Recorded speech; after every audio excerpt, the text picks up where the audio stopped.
Greg Clements and Zach Fehrenbaugh are up early, heading to their hopeful public land hotspot they found during the previous day's scouting mission. Well, it's the morning of November 2nd. We're headed out to hunt a new piece of public ground that a bunch of the guys from the office scouted the other day. Aaron and Zach are also going to be hunting close by as well. But we came up with a pretty good idea of a location to go based on looking at Google Earth last night, where a lot of different cover types come together. One of the things that we're keying in on is the fact that there is virtually no sign of other hunters in the area. So with a lot of hunters taking their vacations here soon, we're going to try to get ahead of that intense hunting pressure that comes in, around the 5th through the 15th of November. We know there's at least one good buck in the area.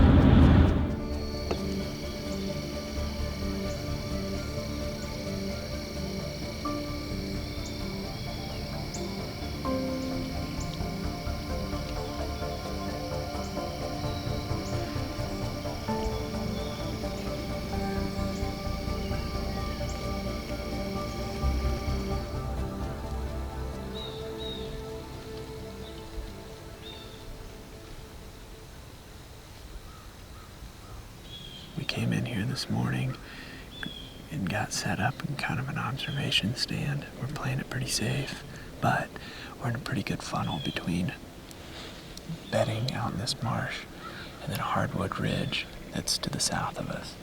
There's a lot of trails going north and south, and we're right in the middle of them. Sean and Greg are a couple hundred yards back to the west from us.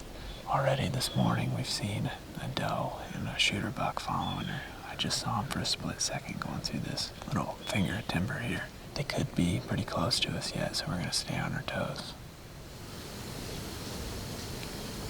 He's pushing that woodcock around.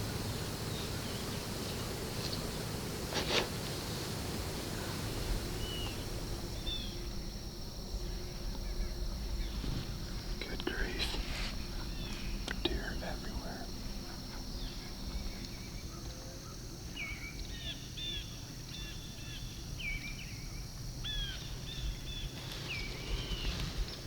Well, the deer movement is really starting to pick up now.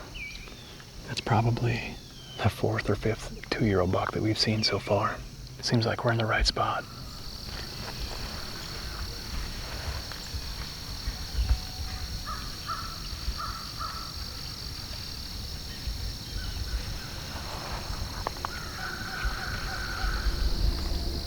Don't move, don't move. Yeah, he's got us.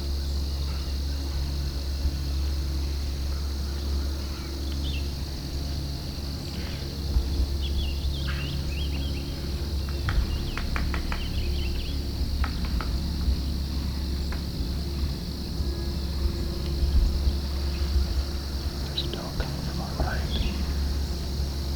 You just need to come right under the stand. Over here. I think the dog's heading right at us now. Man, looking right at her.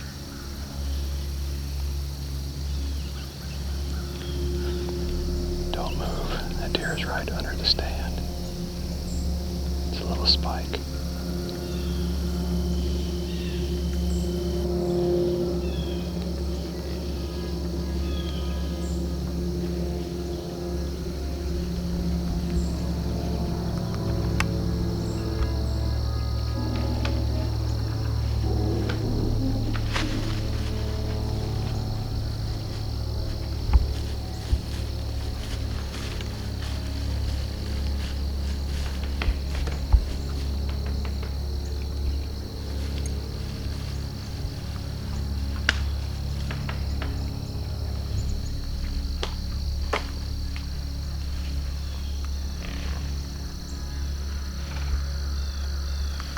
Steps out, I'm gonna shoot.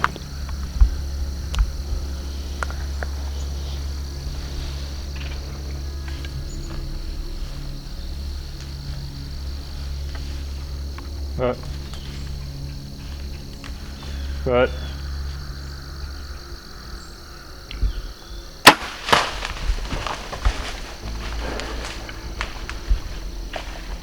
got him.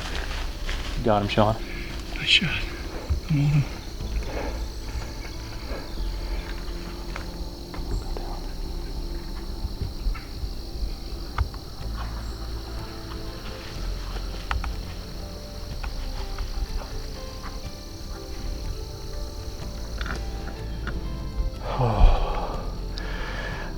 can't believe that worked out. That buck, big mature buck, he's like a big tall 4x3. That's actually a deer that Aaron and Sean saw last night. They came and scouted this spot, and I got a shot at about 32 yards. Sent an arrow through him. It looked like it was just a touch back, but it was the right height, and as he was running away, I could see blood pouring out his side. Came in here, set up this morning in the dark, comes by, gives me a 30-yard shot. We got him. We got him.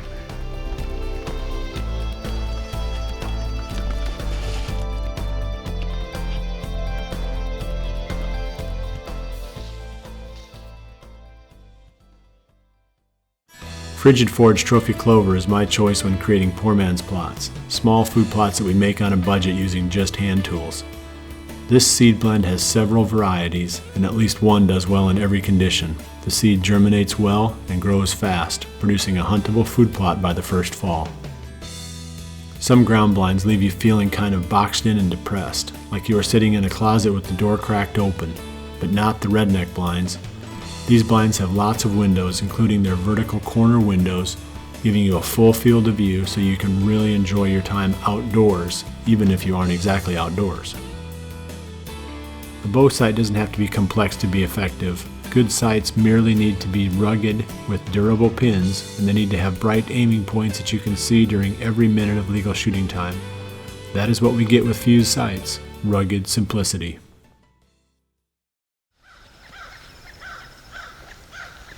Well, we just got off the phone with Greg, and he shot a nice buck this morning, so he's not very far from us. We've had pretty good deer movement, but it's slowed down the last half hour, so we're going to get down, go recover the buck with him, and it should be pretty fun. We're pretty pumped up for him.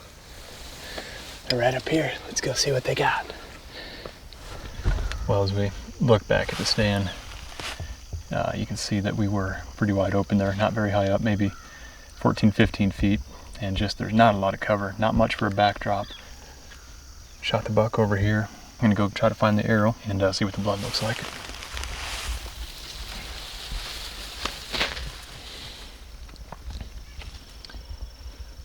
Oh yeah, it looks good. Bright blood, almost pinkish color on the wrap, covered.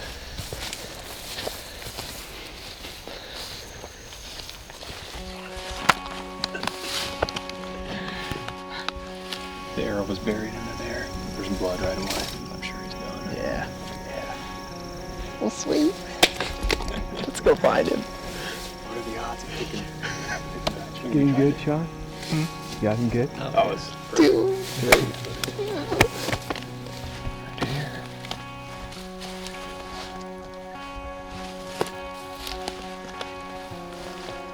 There's last right there.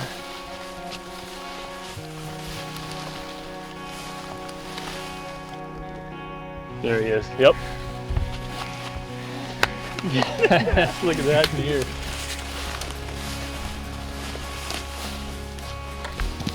Oh. Big tall fork. What a cool deer. Perfect shot.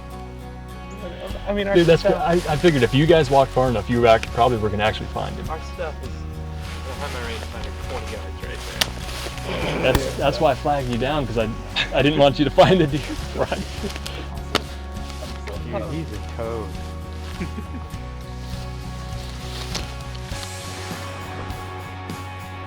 Well, what a morning it was. November 2nd.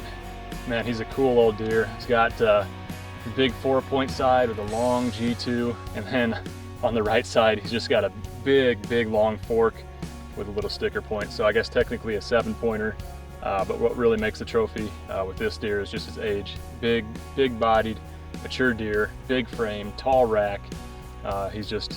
He looked really impressive when he was coming in, and looks just as impressive on the ground. Got in about 4:30 this morning and did a hang and hunt. What we found on the map was a bunch of different cover types coming together, and when we got up in the tree and it started to get light, we could see what was out in front of us. Felt pretty good about the setup. Our one weakness was the fact that it was wide open. There wasn't much cover up in the tree, there wasn't much of a backdrop, like I said, what saved us on this hunt was that little spike that came up under the stand and then squared off against this guy, bristled up and walked towards him. And that kept him calm enough that he settled back down and eventually worked his way out to where I could get a shot at him. And the weather conditions this morning were less than ideal. I mean, we're all sweating like crazy right now. It's supposed to be up around 70 today, no wind. It's just real stagnant, but the deer were up and moving.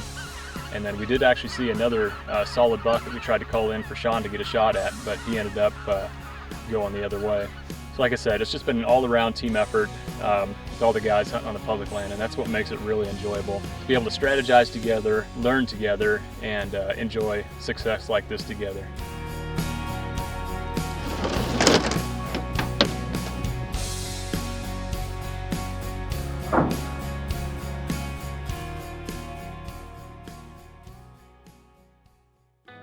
I held it full draw for nearly a minute before I released the arrow on this buck. The Hoyt Carbon Spider's lightweight and solid back wall made it easy to remain at full draw without muscle fatigue. When the buck cleared the brush, I was ready for the shot. I grew up shooting Easton aluminum arrows back in the early 1990s and relied on their accuracy and durability to get the job done in tournaments and in the field. 25 years later, the Easton Full Metal Jacket, a carbon core wrapped in aluminum, is my arrow of choice. I love the small diameter for increased penetration and medium heavy weight for downrange kinetic energy. It was dead calm on the morning of November 2nd. Challenging conditions to hang and hunt without spooking any nearby deer, but with a muddy lineman's rope, quick sticks, and vantage stand, we were able to set up quickly, quietly, and safely, contributing to a successful hunt. Last year I used muddy trail cameras to learn about deer movement in several hard-to-access areas on public land. 6 AA batteries in these cameras will keep them running for months, and as a result, I gained valuable information about movement patterns throughout the entire season. I found the Muddy Pro Cams to not only be affordable, but reliable as well. A good headlamp is essential for us when accessing, scouting, and hanging stands in the dark on public land. The Cabela's Alaskan Guide headlamps are bright, long-lasting on 2 AA batteries, and stand up to the elements that we put them through. As the public land team wraps up their celebration, 100 miles to the northeast, Zach Rozmus is heading back after the big 10-pointer that he encountered yesterday. Well, today is November 2nd, and it just feels like one of those days where a big buck's going to be on his feet. We got a rainy, kind of overcast day.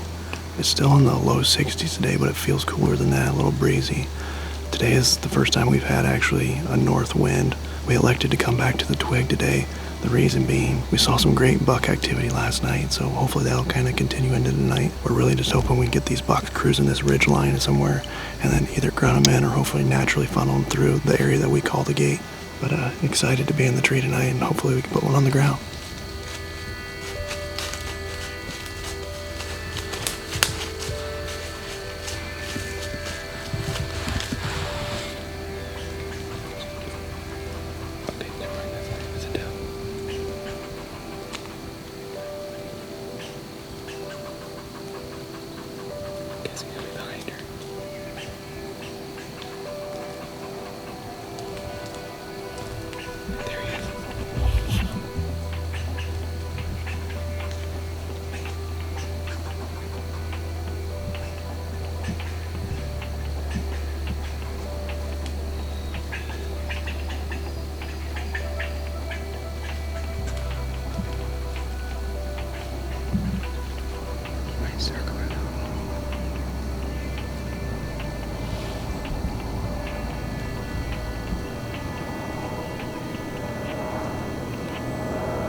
Jerry. He's gonna go down quick.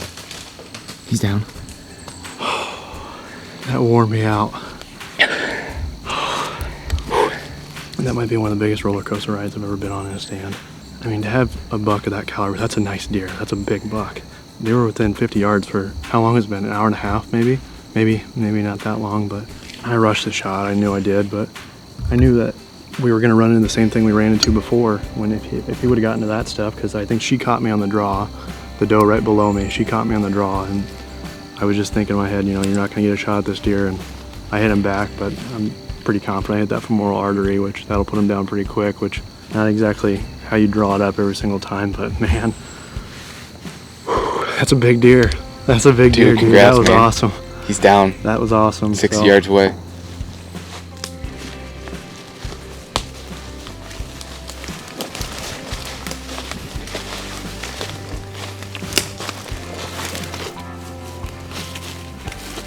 Man, he is in there.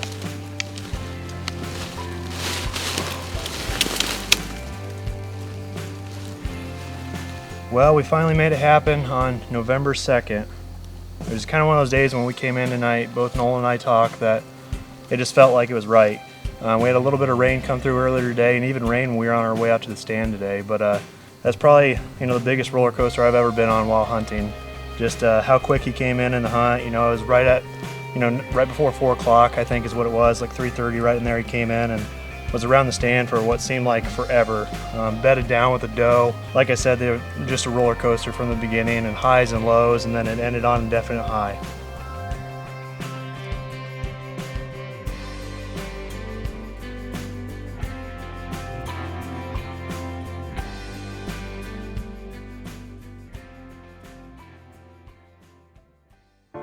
Zach's shot was back, but he clipped the femoral artery, killing the deer very quickly.